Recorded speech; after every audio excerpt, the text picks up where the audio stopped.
Ancient legends and fairy tales often talk about huge men and women who were much larger and higher than us. They fought violently or devoured people. They describe them as recluses living in the mountains or in a wooded area.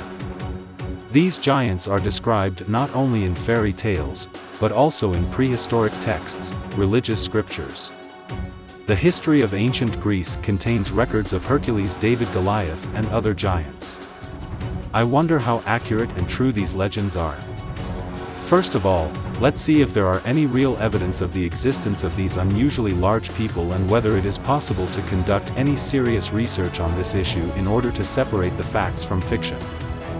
The very first historical information of giants originates from the time of the Sumerian civilization, which existed at the beginning of the Bronze Age, as can be seen from carved figures and statues.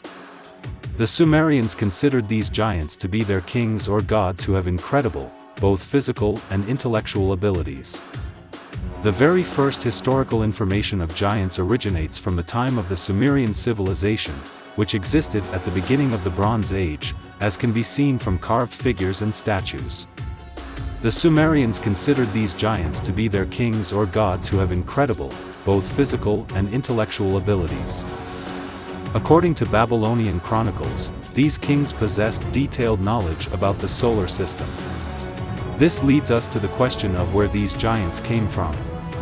Ancient people called them the gods, and it was believed that they arrived on their ark or ships and survived the Great Flood.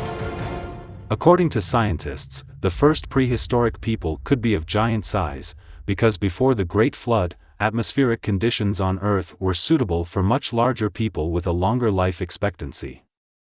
Ecologist-scientists, Dr. Carl Gott and his team conducted a biosphere experiment, reproducing the atmosphere and an ozone layer around the Earth to the Great Flood, and the types of fish over which they experimented grew to much larger sizes than usual. Athos theory justifies the hypothesis of a great growth of prehistoric creatures, and since scientists have not yet come to a consensus about when people first appeared.